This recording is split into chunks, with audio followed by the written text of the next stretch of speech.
Dasar-dasar kromatografi.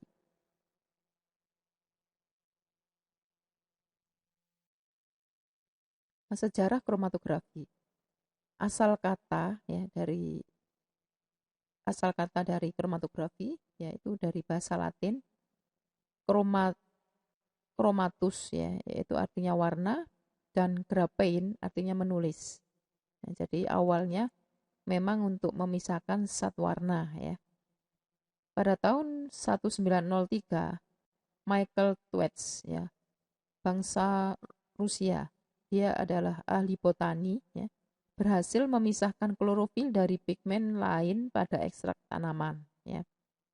Jadi klorofilnya itu dimasukkan di kolom ini ya, menggunakan kolom kalsium karbonat ya, diisi kalsium karbonat, kemudian di sini ekstrak tanaman, ekstrak zat warna hijau ya, zat warna hijau, kemudian di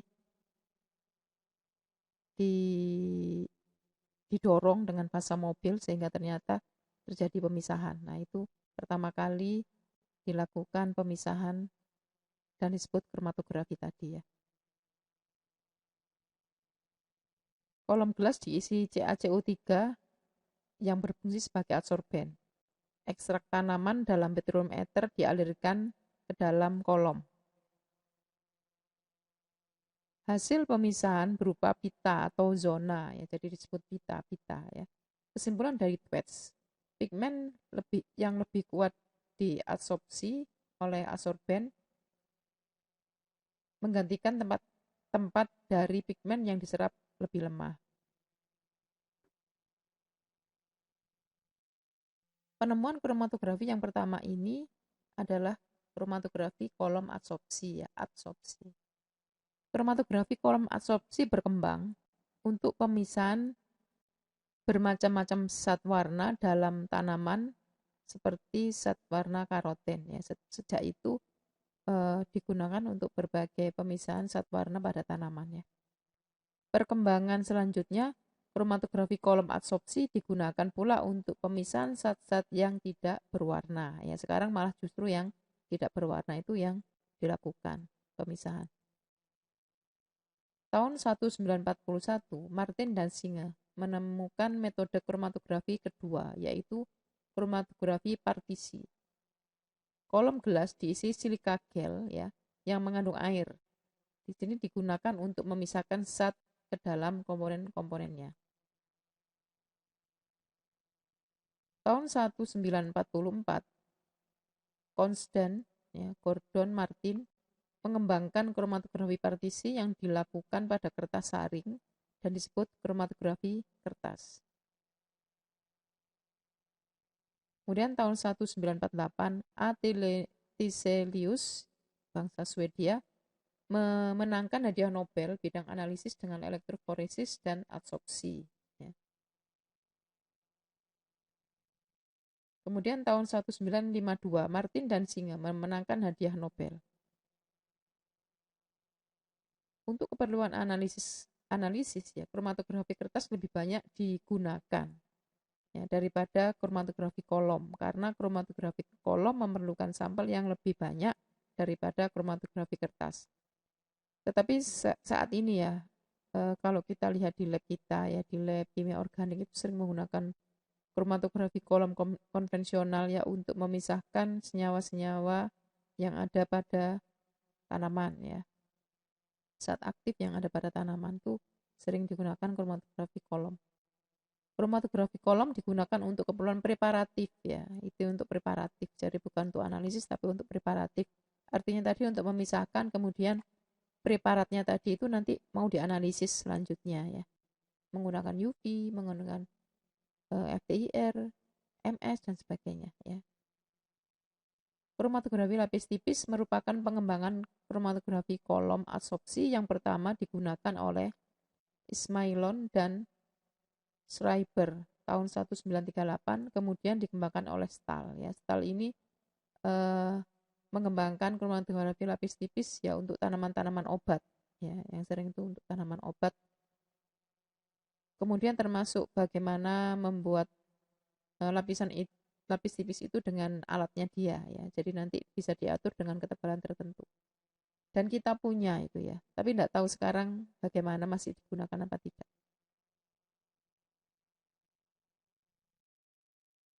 Perkembangan kromatografi ya. Selanjutnya, kromatografi telah melibatkan pemakaian alat bantu seperti komputer atau gabungan dengan alat lain, memperluas jangkauan pemakaian.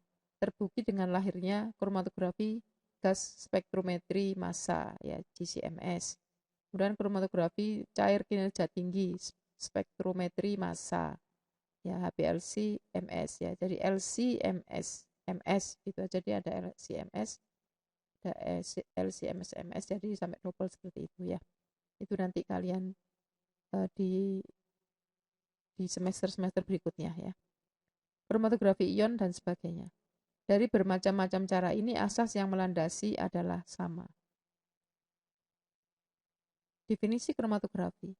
Menurut K. Ullmans tahun 1959, kromatografi adalah metode pemisahan fisika, ya, jadi berdasarkan sifat fisik, di mana komponen yang akan dipisahkan didistribusikan antara dua fasa, yaitu fasa diam dengan luas permukaannya yang besar dan fasa gerak yang terperkolasi pada permukaan fasa diam.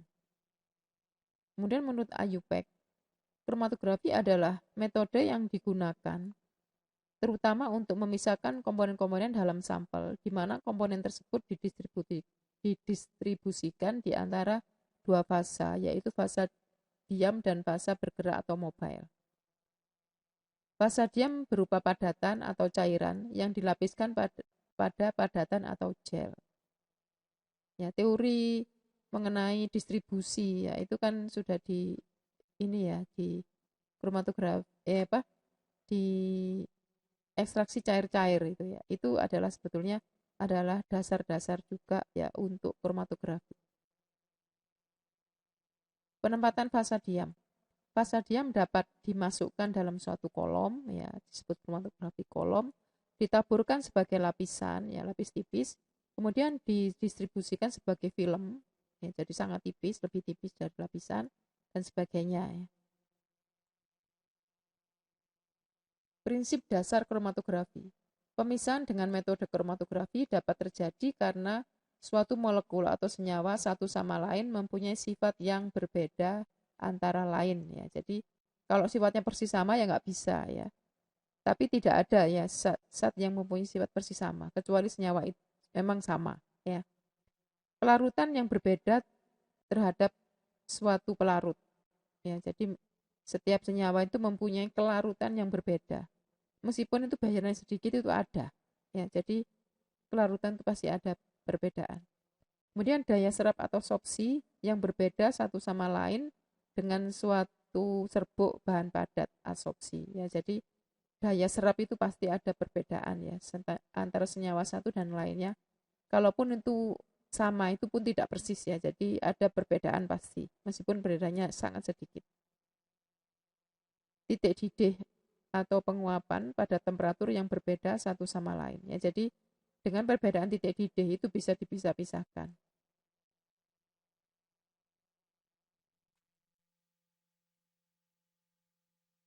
Pemisahan secara kromatografi ya. Senyawa-senyawa yang akan dipisahkan ditempatkan dalam sistem yang bergerak atau fasa mobile yang mengalir melalui suatu sistem yang diam atau fasa diam.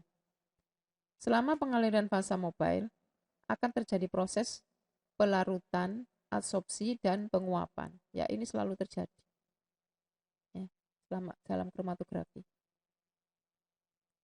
Kemudian contoh terjadinya proses pemisahan. Suatu senyawa dalam corong pisah berisi dua macam pelarut yang sulit bercampur, misalnya air dan ether. Senyawa akan terdistribusi di antara kedua pelarut. Ya, ini ekstraksi cair-cair ya, yang sudah pernah saya jelaskan. Sifat kelarutan berperan dalam pemisahan. Ya. Jadi nanti ada yang larut dalam fasa organik, ada yang dalam fasa air. Kemudian senyawa cairan berisi adsorben, arang, senyawa terdistribusi antara cairan dan adsorben. Kelarutan dan adsorpsi berperan. Ya. Jadi ada yang larut dalam pelarutnya atau mobile itu dan terabsorpsi di fasa diamnya. Kemudian senyawa yang volatil dilarutkan dalam cairan non-volatil. Kelarutan zat dan volatilitas, dua macam fasa yang berperan, yaitu cair-cair, cair padat, gas cair, gas padat ya. Jadi ke dalam kromatografi ini berdasarkan fasa diam dan fasa geraknya ya, atau fasa gerak dan fasa diamnya itu dibagi seperti ini ya. Dari perjanjian yang disebutkan di pertama itu adalah fasa gerak ya, cair-cair ya. Jadi fasa geraknya cair, fasa diamnya cair. Yang biasanya kok bingung, maksudnya kok bisa ya cair kok bisa menjadi fasa diam. Yang fasa cairnya tadi diserapkan pada padatan ya, diserapkan pada padatan. Kemudian cair padat, mobilenya cair, yang fasa diamnya padat ya. Kemudian gas cair ya, fasa geraknya adalah gas, kemudian fasa diamnya cair. Kemudian gas padat ya, fasa geraknya gas, fasa diamnya padat ya. Jadi yang pertama disebutkan adalah fasa gerak atau fasa mobile. Fasa diam dan fasa gerak. Dalam praktek, kromatografi dilaksanakan dalam situasi yang dinamis ya, jadi terus-menerus ya. Salah satu dari kedua fasa merupakan fasa bergerak dan salah satunya lagi adalah fasa diam. Fasa bergerak itu bisa cairan, bisa gas. Kemudian fasa diam adalah cairan dan padatan ya, jadi tidak ada fasa diam gas karena gas itu sifatnya bergerak ya, jadi tidak ada gas yang diam. Kemudian padatan tidak mungkin menjadi fasa bergerak karena padatan itu diam.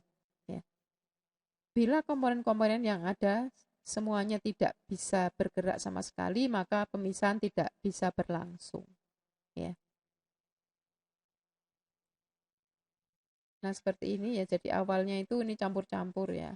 Ada yang kotak berwarna kuning ya, kemudian yang biru ada ini seperti kemudian hijau yang persegi, segitiga ya, itu campur. Kemudian ketika dialiri dengan eluen fasa gerak, maka pelan-pelan akan terpisah ya.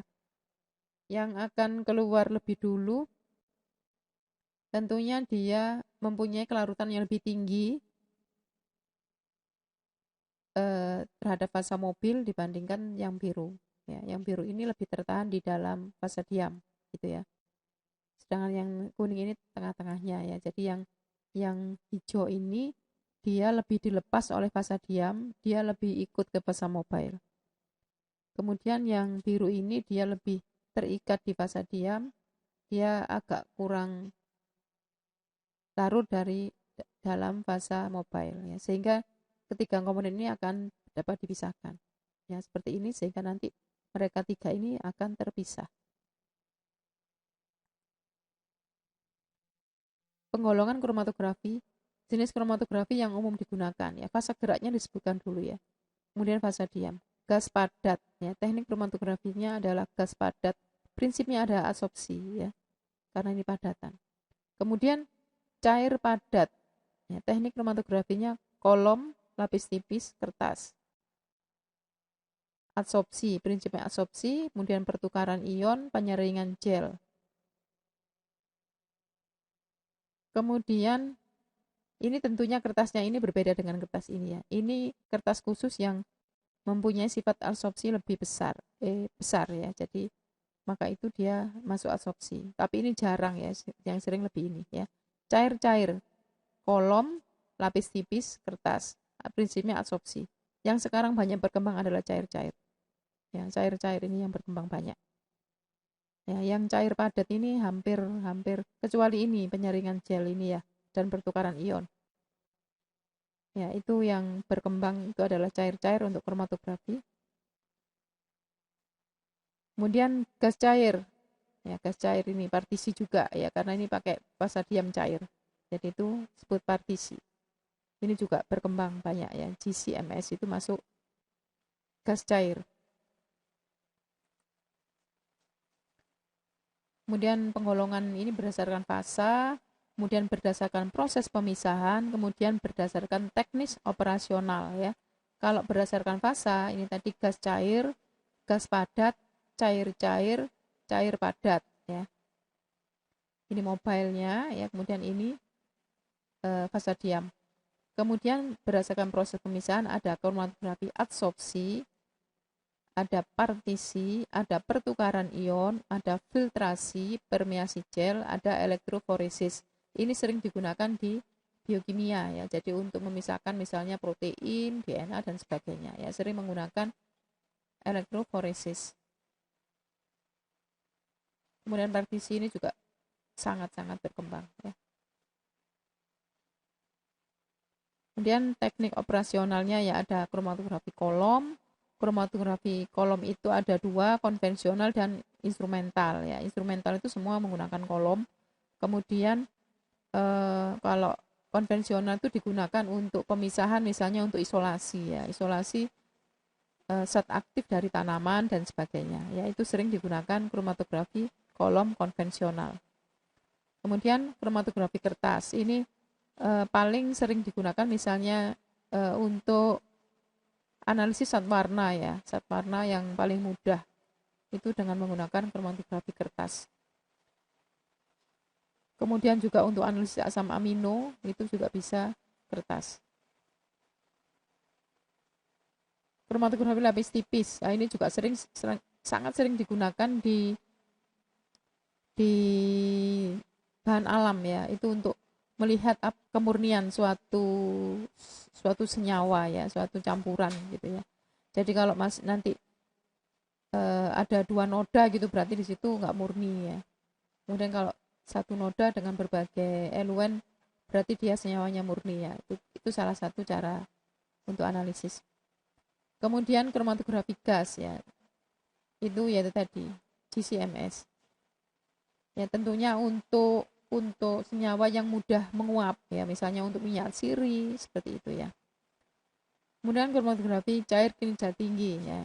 Ini bahasa Indonesia KCKT, tapi lebih terkenal dengan HPLC ya, High Performance Liquid Chromatography. Kromatografi cair padat atau kromatografi adsorpsi.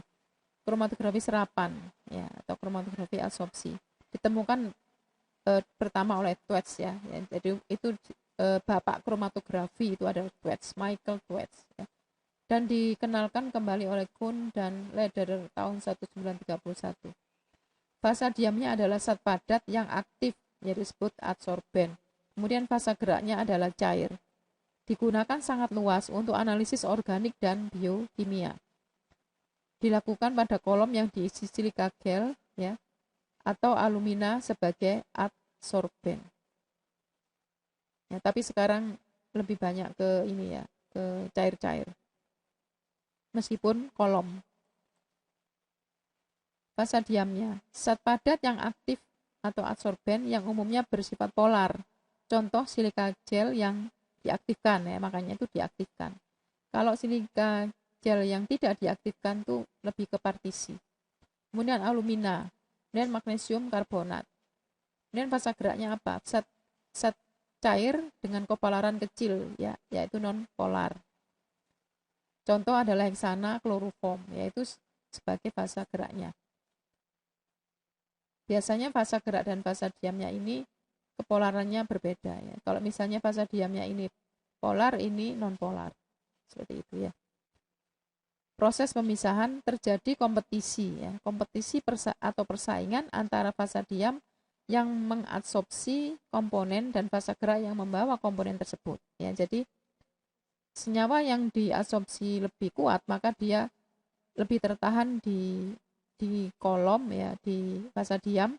Kemudian yang lebih terbawa, lebih larut dalam fasa gerak maka dia lebih terbawa oleh fasa gerak. Ya, lebih dulu keluar gitu ya. Mekanisme terjadinya pemisahan.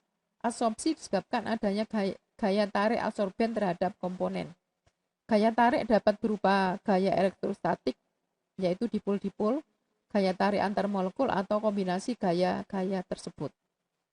Tiap komponen akan diadsorpsi oleh adsorben dengan kekuatan yang berbeda. Komponen yang lebih polar diadsorpsi lebih kuat oleh fasa diam atau adsorben, sehingga akan terjadi pemisahan. Nah, Untuk kolom yang sifatnya polar ini dianggap fasa normal ya. Jadi nanti ada perkembangan berikutnya kalau fasanya tidak normal atau menggunakan kolom yang non polar ya, bersifat non polar. Nah, itu istilahnya reverse phase. Jadi artinya fasa terbalik ya. Tapi kalau tidak disebutkan fasa terbalik, berarti dia fasa normal ya. Jadi fasa diamnya polar. Ya, fasa diamnya polar itu berarti fasa normal. Ya, kalau yang terbalik adalah reverse phase. Itu fasa diamnya adalah non polar gitu ya. Komponen yang lebih kuat diabsorpsi berjalan lebih lambat daripada komponen yang kurang diabsorpsi oleh fasa diam. Pada waktu elusi, komponen yang kurang diabsorpsi keluar lebih dulu ya. Biasanya dia bersama dengan eluennya.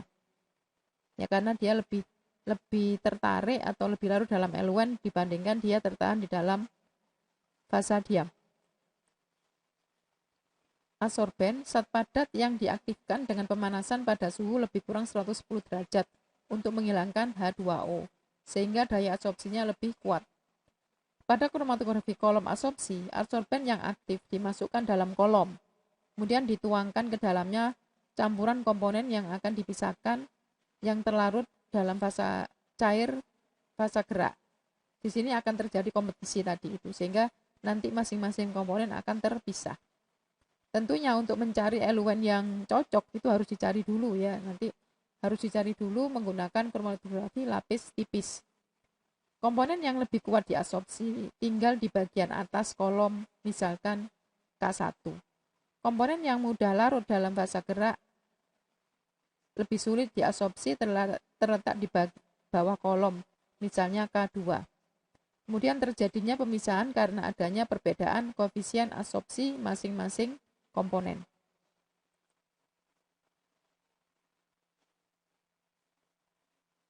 Kromatografi cair-cair dikenalkan oleh Martin dan Singer pada tahun 1941 dan mendapatkan hadiah Nobel. Fasa diam adalah zat cair yang diserapkan pada zat padat yang inet atau tidak aktif. Fasa gerak adalah cair. Ya, contoh sederhana adalah kromatografi kertas sebagai fasa diam adalah lapisan tipis air yang diserap dari lembab udara oleh kertas. Ya, jadi air yang diserapkan pada kertas itu adalah fasa diamnya ya. Jadi air atau lembab kertas itu sudah sebagai fasa diamnya. Dan sebelum digunakan itu nanti akan dijenuhi dulu dengan fasa diam. Ya, kertasnya akan dijenuhi ya. Itu nanti dimasukkan termasuk komponen eluen itu ya. Kromatografi cair-cair ini juga dapat dilakukan pada kromatografi kolom dan lapis tipis, dan ini yang berkembang ya. Yang sangat berkembang ini ya.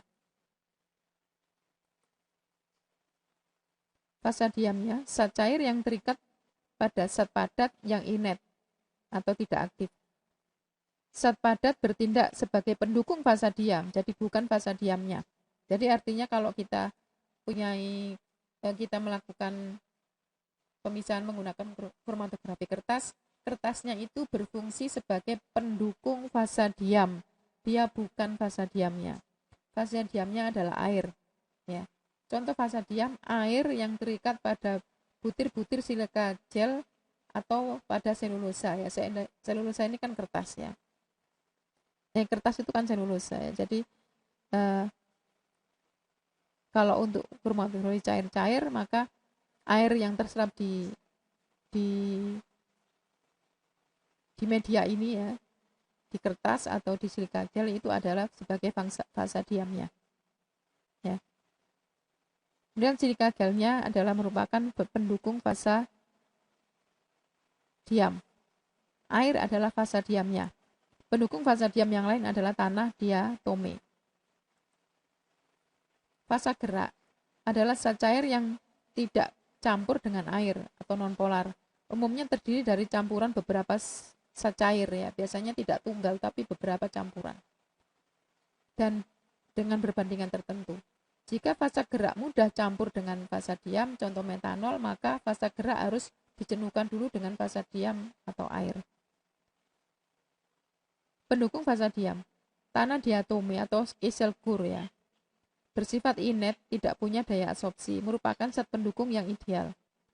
Tiap spesies yang porus dapat mengikat air sebagai fasa diam, tahan terhadap asam-asam kuat dan oksidator. Kemudian silika gel, kurang dianjurkan karena mempunyai daya absorpsi, tidak betul-betul inert, mempengaruhi proses partisi. Tapi sekarang kita menggunakan ini ya. Silika gel ini yang justru digunakan untuk partisi. Ya, ini malah tidak pernah terdengar ya. Dan selulosa cukup baik untuk zat-zat yang tidak korosif, ya, tidak dapat digunakan untuk asam-asam atau basa-basa kuat dan oksidator. Kita tahu bahwa kertas ya kalau kena asam atau basa kuat ya cepat rusak. Ya, jadi yang sering digunakan adalah ini. Ya, kalau ini untuk kromatografi kertas. Dasar-dasar pemisahan kromatografi apartisi menggunakan hukum distribusi Nernst. Jika suatu zat dikocok dengan dua pelarut yang tidak saling campur, maka zat tersebut akan terdistribusi antara kedua pelarut tersebut.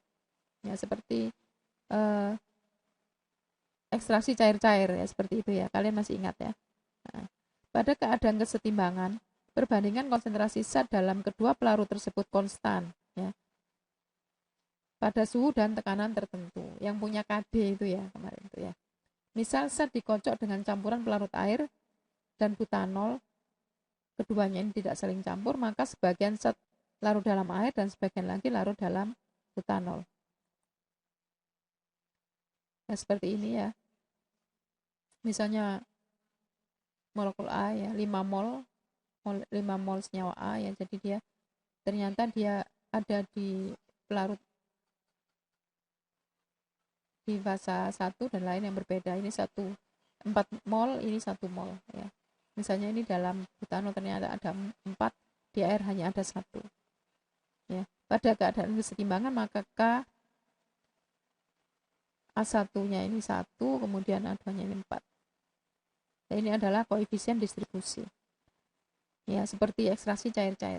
Pada kromatografi kertas, partisi ya, air atau fasa diam yang terikat pada zat padat dialiri oleh fasa gerak yang membawa komponen yang akan dipisahkan. Aliran fasa gerak yang terus-menerus itu menyerupai pengocokan. Ya.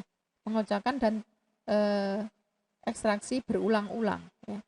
Komponen terdistribusi antara fasa diam air dan fasa gerak butanol. Pada keadaan setimbang, konsentrasi zat A dalam fasa diam dibagi konsentrasi zat A dalam fasa gerak ya. Jadi ada konsentrasi zat A pada fasa stasioner dibagi A pada fasa mobile. Itu namanya KDA. Karena KD tiap zat berbeda maka akan terjadi pemisahan. Pada kromatografi kolom partisi, campuran zat misal A plus B yang akan dipisahkan dimasukkan dalam kolom yang berisi zat padat yang mengandung air atau fasa diam. Kemudian dilakukan elusi dengan fasa gerak atau eluen. Jika zat A lebih mudah larut dalam air atau fasa diam daripada zat B, maka KDA lebih besar daripada KDB.